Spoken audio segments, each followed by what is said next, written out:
guys, what's up? I'm Alara for those of you who don't know, and today's video is going to be a little bit more different than my typical beauty and fashion videos because we're going to talk about school. I know school isn't everyone's favorite subject, but I promise that this video won't be boring, or at least I'll try not to make it boring. And some of you might not know this, but I'm a grad student at Columbia University in New York City, and Columbia is a very difficult Ivy League school, so I've definitely done my fair share of studying here and to be able to get in here as well. So here are my tips and tricks to make studying a lot easier, less time consuming, and to help you guys get those A's.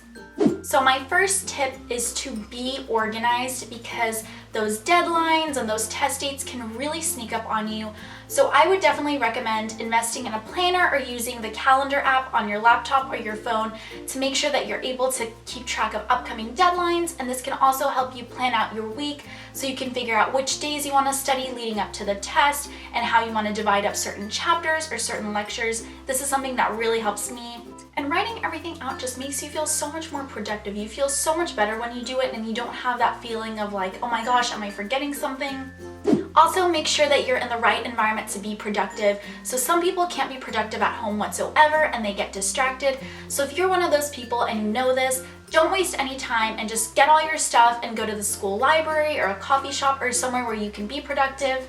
I'm one of those people who can study at home with no problem as long as I'm feeling motivated and I'm ready to get stuff done, but I do prefer to be in an environment that's tidy and comfortable. So if I'm studying in my room, I'll make sure that there's no clutter and I'll put away clothes. Sometimes I'll also light a candle if I'm feeling super stressed just to help me relax. This does not mean though that if it's the night before your test that you should waste time cleaning your room, because if you're short on time, you should definitely focus on studying and studying only.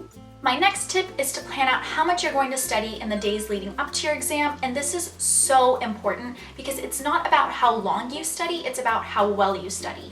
So decide, okay, today I'm going to get through all of chapter 4, because I've had friends that'll go to the library for like 5 hours or something, and in that 5-hour period, they might not actually get that much done, but then they'll be like, well, I've been at the library for 5 hours, so I'm gonna go home and watch a movie.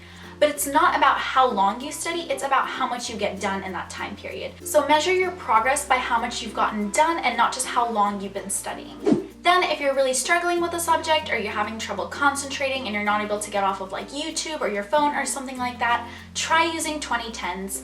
Basically what you do is you set your timer on your phone for 20 minutes, and for that 20-minute period you only focus on studying. So if you get a text, you don't reply to it. If you thought of something random that you wanted to look up, ignore that, you can do that later.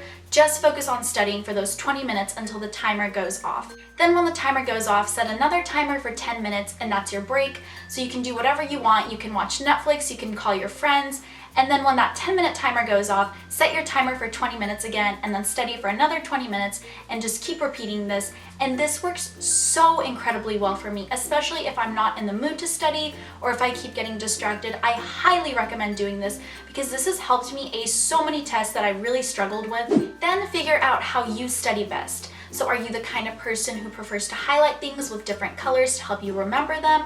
Or do you like to write things out or make flashcards? I like to make Cornell notes, which is where you take a sheet of paper and you fold it in half, and then on the left side you write the term, and then on the right side you write the definition, so you're able to split them up on the page. And then if you want to quiz yourself, you can cover up the side with the definitions with like your hand or a piece of paper or something. And so basically this does the same thing as flashcards, but I feel like it's a lot easier and faster than making all these flashcards and like having all these cards everywhere. And then if you're like me and you get distracted staring at your notes or a PowerPoint for a long time and you kind of find yourself spacing out or maybe rereading the same sentence again and again, I like to rewrite it, and I know this sounds like a lot of work, but it actually helps it go by so much faster because this keeps you on track, so you're not just like staring at the page and spacing out. So if you're like me and you're not crazy about handwriting things when you can type them, or if you're short on time, what I like to do is I like to pull up my notes or the PowerPoint on one side of my laptop screen and then a Word document on the other. And then in the Word document, I just type out the notes or the PowerPoint while looking at it on the other side of the screen. And I know this sounds like a lot of work, but I promise it makes it go by so much faster because you're much less likely to get distracted and space out.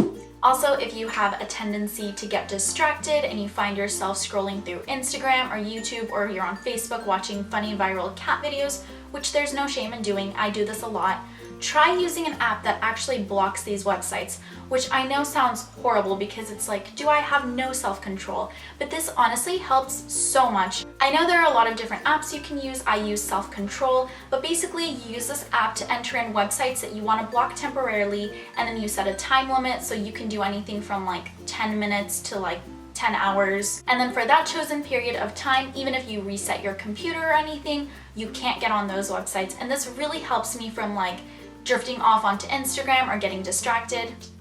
So that's it for this video. I hope you guys enjoyed my study tips and tricks, and don't forget to subscribe and leave a comment down below if you have a study tip you'd like to share.